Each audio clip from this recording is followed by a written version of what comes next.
सोचो, एक ऐसी सभ्यता जो आज से करीब 5000 साल पहले इस धरती पर मौजूद थी और जिसकी तरक्की आज के कई मॉडर्न शहरों को भी चुनौती दे सकती है। सीधी और चौड़ी सड़कें, पक्के ईंटों से बने 2-3 मंजिला घर और एक ऐसा ड्रेनेज सिस्टम जिसे देखकर आज के इंजीनियर भी हैरान रह जाएं। यह शहर सिर्फ बने नहीं थे, इन्हें प्लान किया गया था। हर गली, हर मोड़ एक सोची समझी रणनीति का हिस्सा था। सिंधु और सरस्वती नदियों के किनारे बसी यह सभ्यता व्यापार में इतनी आगे थी कि इनके संबंध दूर दूर तक फैले हुए थे। सब कुछ था इनके पास, विकास, व्यवस्था और शांति। लेकिन फिर एक दिन सब कुछ खत्म हो गया। न कोई बड़ा युद्ध, न तबाही के स्पष्ट निशान और न ही कोई ऐसा सबूत जो साफ साफ बता सके कि आखिर हुआ क्या था। तो सवाल यह है कि आखिर उन लाखों लोगों का क्या हुआ? वो कहाँ गायब हो गए? क्या यह किसी प्राकृतिक आपदा का या फिर कोई ऐसा राज जो आज भी इतिहास के अंधेरे में छुपा हुआ है? आज की इस वीडियो में हम इसी रहस्य से पर्दा उठाने की कोशिश करेंगे और जानेंगे एक ऐसी कहानी जो जितनी पुरानी है उतनी ही चौंकाने वाली है। तो अंत तक जरूर बने रहिए, क्योंकि जो सच्चाई सामने आएगी वह आपके सोचने का नजरिया बदल सकती है। लेकिन इस रहस्य की असली कहानी को समझने के लिए हमें समय में लगभग 200 साल पीछे जाना होगा। 19वीं सदी का भारत, जब अंग्रेज इस देश के अलग अलग हिस्सों की खोज और सर्वेक्षण में लगे हुए थे। इसी दौरान एक ब्रिटिश फौजी जिनका नाम था चार्ल्स मैसन, पंजाब के एक क्षेत्र से गुजर रहे थे और तभी उनकी नजर एक अजीब सी जगह पर पड़ी। एक ऊंचा टीला जिसके चारों तरफ बिखरी थी मजबूत और बेहद अच्छी तरह पकी हुई ईंटें। यह ईंटें साधारण नहीं थी, इनकी बनावट, इनकी मजबूती साफ बता रही थी कि यह किसी खास निर्माण का हिस्सा रही होगी। लेकिन उस समय स्थानीय लोग इन ईंटों का इस्तेमाल बस एक वरदान की तरह इस्तेमाल कर रहे थे अपने घर बनाने के लिए। चार्ल्स मेसन ने इस जगह का जिक्र अपनी लिखाई में जरूर किया, लेकिन उनकी बातों को उस समय ज्यादा महत्व नहीं दिया गया। समय बीतता गया और यह रहस्य मिट्टी के नीचे दबा रहा। फिर आया साल 1856, जब ब्रिटिश इंजीनियर कराची से लाहौर तक रेलवे लाइन बिछा रहे थे। रेलवे ट्रैक के लिए बड़ी मात्रा में ईंटों की जरूरत थी और तभी उन्हें बताया गया हड़प्पा के उन खंडरों के बारे में, जहां हजारों नहीं बल्कि लाखों की संख्या में पकी हुई ईंटें मौजूद थी। उन इंजीनियरों के लिए यह किसी खजाने से कम नहीं था। उन्होंने बिना ज्यादा सोचे उन प्राचीन ईंटों को उखाड़ना शुरू कर दिया और उन्हें रेलवे ट्रैक के नीचे बिछा दिया। उन्हें इस बात का जरा भी अंदाजा नहीं था कि वे इतिहास के सबसे कीमती सबूतों को हमेशा के लिए मिटा रहे हैं। के बाद भारतीय पुरातत्व सर्वेक्षण के पहले महानिदेशक अलेक्जेंडर कनिंघम ने इस जगह का कई बार दौरा किया। उन्हें यहाँ से कुछ अनोखी मोहरें मिली जिन पर एक अनजान लिपि उकेरी गई थी और साथ ही एक बैल की आकृति भी बनी हुई थी। कनिंघम इन चीजों की अहमियत तो समझ गए थे, लेकिन इसके पीछे छिपी हुई विशाल सभ्यता का अंदाजा अभी भी किसी को नहीं था। असल बदलाव 20वीं सदी में आया। साल 1921, जब दयाराम साहनी के नेतृत्व में हड़प्पा में पहली बार व्यवस्थित खुदाई शुरू की गई। जैसे जैसे मिट्टी की परतें हटती गई, एक पूरा शहर सामने आने लगा। सीधी और चौड़ी सड़कें, एक जैसी बनी घरों की कतारें और एक बेहद उन्नत जल निकासी व्यवस्था। यह कोई साधारण गांव नहीं था, यह एक पूरी तरह से योजनाबद्ध शहर था। लेकिन कहानी यही खत्म नहीं हुई। साल 1922 हड़प्पा से सैकड़ों किलोमीटर दूर सिंधु क्षेत्र में खुदाई के दौरान वैसी ही मोहरें और ईंटें फिर से मिली। जब इन दोनों जगहों के सबूतों की तुलना की गई तो एक चौंकाने वाला सच सामने आया। यह अलग अलग शहर नहीं थे, बल्कि एक ही विशाल और प्राचीन सभ्यता का हिस्सा थे। उस दूसरे शहर का नाम था मोहनजोदड़ो, जिसका अर्थ है मुर्दों का टीला। और यह नाम यूं ही नहीं पड़ा था। इस खोज ने भारतीय इतिहास की दिशा ही बदल दी। दुनिया को पहली बार एहसास हुआ कि जिस समय मिस्र और मेसोपोटामिया में महान सभ्यताएं विकसित हो रही थी, उस समय भारत में भी एक उन्नत शहरी सभ्यता अपने चरम पर थी। इसके बाद एक के बाद एक कई और शहर खोजे जाने लगे। गुजरात, राजस्थान, हरियाणा और कई अन्य क्षेत्रों में इस सभ्यता के अवशेष मिलने लगे। लेकिन जितनी तेजी से यह सभ्यता सामने आ रही थी, उतनी ही तेजी से सवाल भी बढ़ते जा रहे थे। यह लोग थे कौन? यह सभ्यता शुरू कैसे हुई? सबसे बड़ा सवाल, इतनी महान सभ्यता आखिर खत्म कैसे हो गई? लेकिन क्या यह महान सभ्यता अचानक ही इस धरती पर प्रकट हो गई थी, या फिर इसके पीछे छिपी है हजारों साल पुरानी एक लंबी कहानी? इस सवाल का जवाब हमें समय में और भी पीछे ले जाता है, उस दौर में जब इस महान सभ्यता के बीज बोए जा रहे थे। हड़प्पा सभ्यता किसी शून्य से पैदा नहीं हुई थी, बल्कि इसकी जड़ें इतिहास के बहुत गहरे हिस्से में छिपी हुई हैं। और इस कहानी की शुरुआत होती है आज के पाकिस्तान के बलूचिस्तान क्षेत्र में स्थित एक प्राचीन स्थल से, जिसका नाम है मेहरगढ़। बोलन नदी के किनारे बसे इस उपजाऊ इलाके को हड़प्पा सभ्यता का शुरुआती आधार माना जाता है। करीब 9000 साल पहले, यानी लगभग 7000 ईसा पूर्व यहाँ कुछ ऐसे लोग बसने लगे जिन्होंने दक्षिण एशिया में जीवन का तरीका ही बदल दिया। यह लोग धीरे धीरे शिकार पर निर्भर जीवन को छोड़कर एक स्थायी जीवन की ओर बढ़ रहे थे। उन्होंने गेहूं और जौ जैसी फसलें उगानी शुरू की और भेड़ बकरियां व मवेशियों को पालना भी।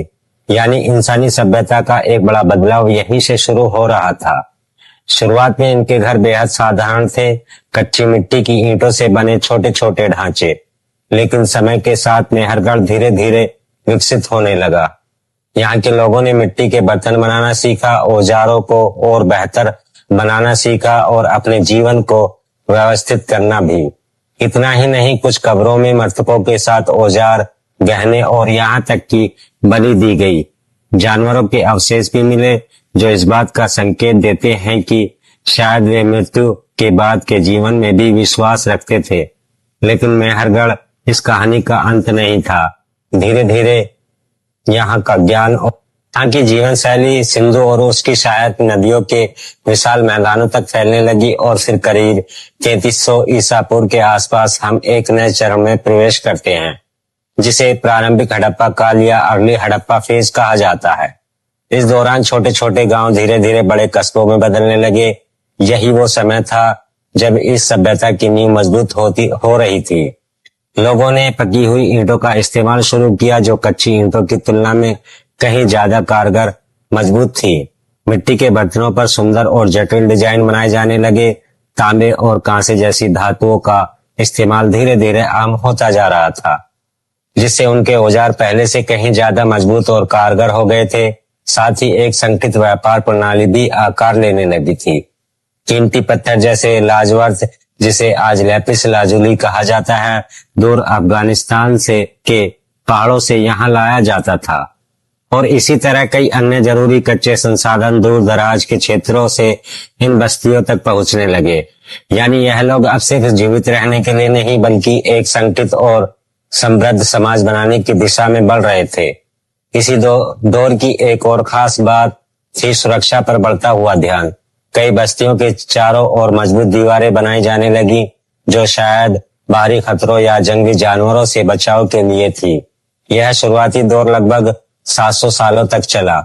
एक ऐसा समय जब लोगों ने सीखना शुरू किया, समाज को संगठित करना सीखा और व्यापार के मायने समझे। यानी एक मजबूत नींव तैयार हो रही थी, जिसे पर आगे चलकर एक महान शहरी सभ्यता खड़ी होने वाली थी। लेकिन फिर कुछ ऐसा हुआ जिसने इस विकास की गति को अचानक कई गुना बढ़ा दिया। एक ऐसी क्रांति जिसे छोटे छोटे कस्बों को दुनिया के सबसे सुनियोजित शहरों में बदल दिया। आखिर वह क्या था? इसका जवाब हमें ले जाता है हड़प्पा सभ्यता के सबसे शानदार दौर में।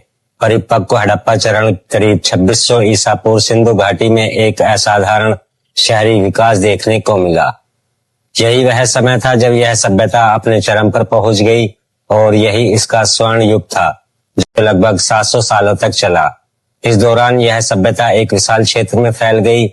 इसका विस्तार लगभग 13 लाख वर्ग किलोमीटर तक था।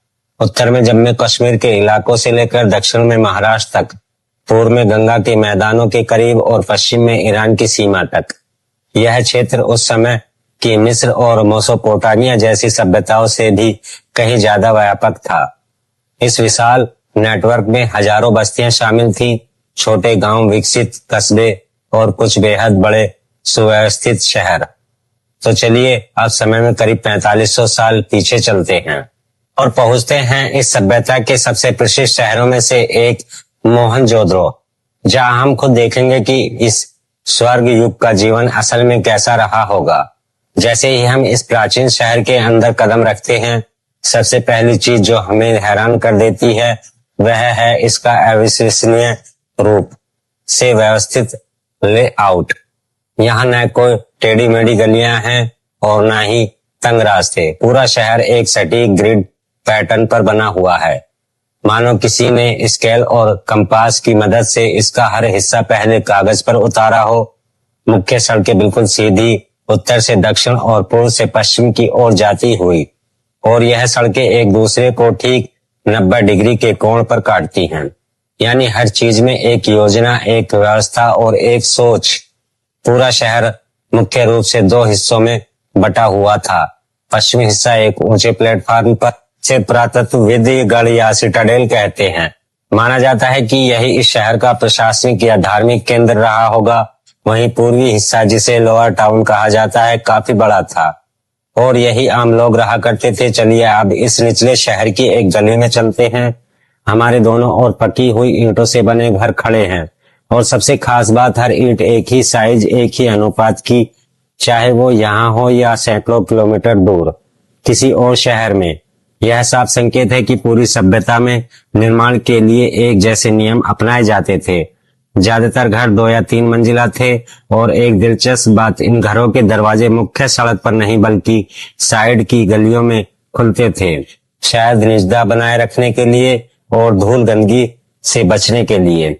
अब जरा हम एक घर के अंदर झांकते हैं। घर का पूरा डिजाइन एक केंद्रीय आंगन के चारों ओर बना हुआ है और उसी आंगन के चारों तरफ अलग अलग कमरे। लगभग हर घर में एक अलग रसोई, एक बाथरूम और यहाँ तक कि एक निजी कुआं भी मौजूद था।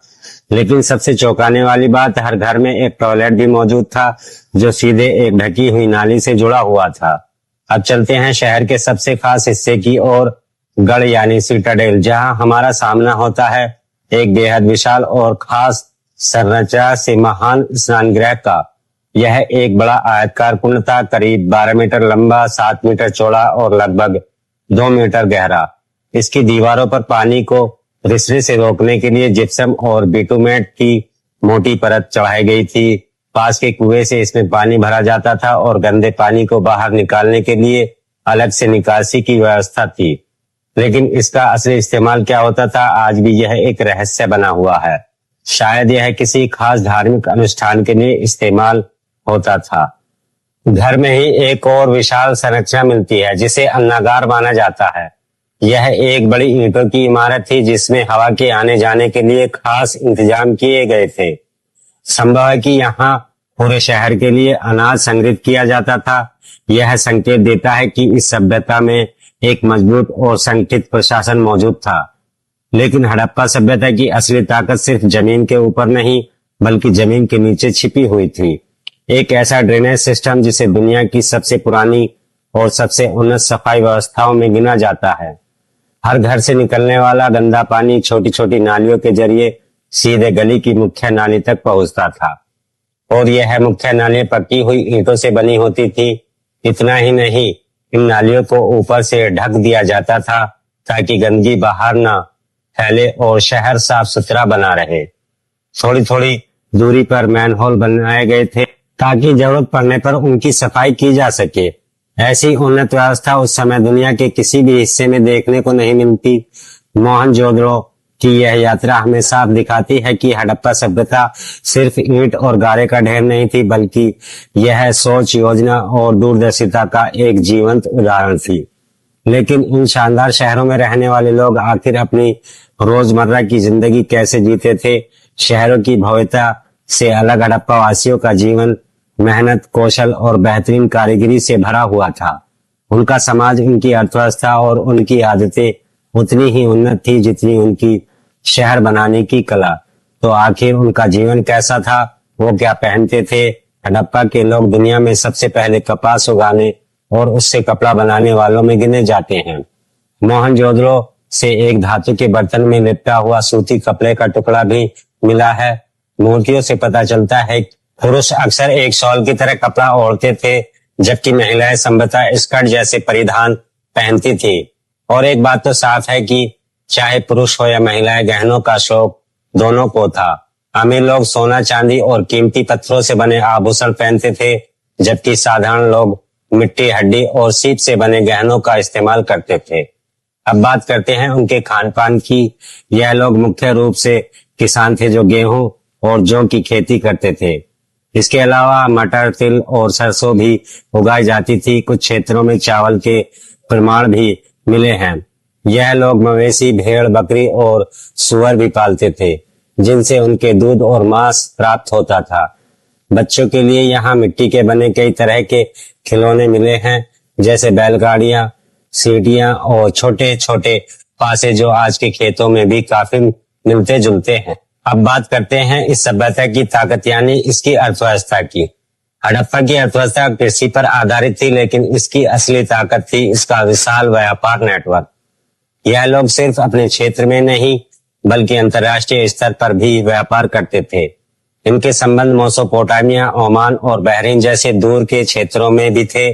और इस व्यापार का सबसे बड़ा केंद्र था लोथल, जो एक बेहद विकसित बंदरगाह शहर था। यहाँ एक विशाल डॉकयार्ड मिला है, जिसे दुनिया के सबसे पुराने ज्ञात बंदरगाहों में गिना जाता है। इस विशाल व्यापार नेटवर्क के सबूत हमें दूर दराज की सभ्यताओं में भी मिलते हैं। मेसोपोटामिया के प्राचीन ग्रंथों में मेलुहा नाम की एक जगह का जिक्र मिलता है, एक ऐसी भूमि जहां से कीमती पत्थर, तांबा, सोना और लकड़ी जैसी चीजें मंगाई जाती थी। ज्यादातर इतिहासकार मानते हैं कि यह मेलुहा दरअसल सिंधु घाटी सभ्यता ही थी। बदले में हड़प्पा के लोग शायद सूती कपड़े और अनाज जैसी चीजें निर्यात करते होंगे। इस पूरे व्यापार को व्यवस्थित रखने के लिए उन्होंने वजन और माप की एक सटीक प्रणाली विकसित की थी। पूरी सभ्यता में एक जैसे मानक बाट पाए गए हैं, जो खास तरह के पत्थर से बनाए जाते थे और एक निश्चित गणितीय क्रम पर आधारित थे। इतनी एक रूपता बिना किसी मजबूत व्यवस्था के संभव नहीं थी।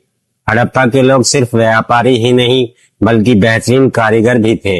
वे चाक पर बेहद सुंदर मिट्टी के बर्तन बनाते थे, जो अक्सर लाल रंग के होते और उन पर काले रंग से पेड़ पौधे और जानवरों की आकृतियां बनाई जाती थीं।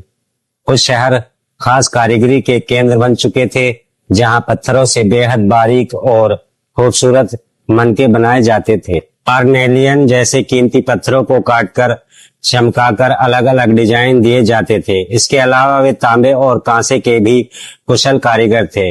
इन धातुओं को पिघलाकर औजार, हथियार और छोटी छोटी मूर्तियां बनाई जाती थी। ऐसे ही एक प्रसिद्ध मूर्ति एक नृत्य करती लड़की की है, जो उनकी कला और आत्मविश्वास का अद्भुत उदाहरण है।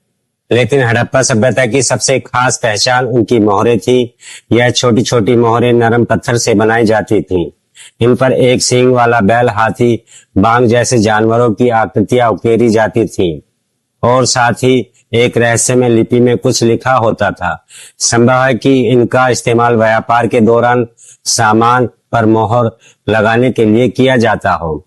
यह सब मिलकर एक ऐसे समाज की तस्वीर पेश करते हैं जो शांतिपूर्ण था, समृद्ध था और बेहद संगठित भी। इतनी उन्नत सभ्यता, इतने शानदार शहर, इतना विशाल व्यापार, लेकिन फिर भी न कोई शक्तिशाली राजा का नाम, न किसी विशाल युद्ध का वर्णन और न ही किसी साम्राज्य की कहानी।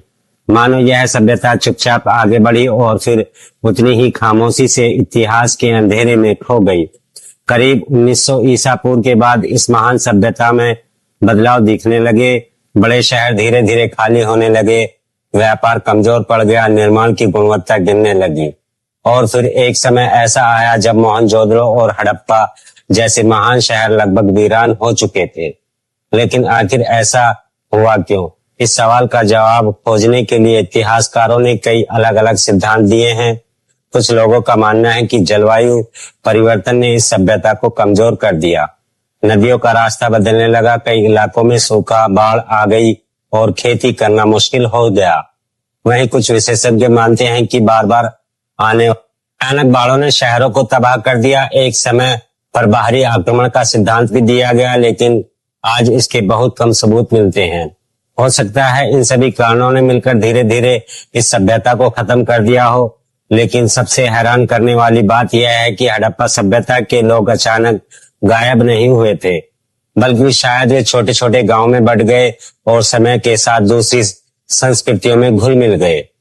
यानी एक सभ्यता खत्म जरूर हुई, लेकिन उसके लोग शायद इतिहास में कहीं न कहीं जिंदा रहे। आज हड़प्पा के टूटे हुए खंडहर, सूनी सड़कें और रहस्यमय मोहरे हमें सिर्फ एक प्राचीन शहर की कहानी नहीं सुनाती, बल्कि यह याद दिलाती है कि इंसान चाहे कितना भी विकसित क्यों ना हो जाए, समय एक दिन हर सभ्यता को इतिहास बना देता है। और शायद यही हड़प्पा सभ्यता का सबसे बड़ा रहस्य भी है।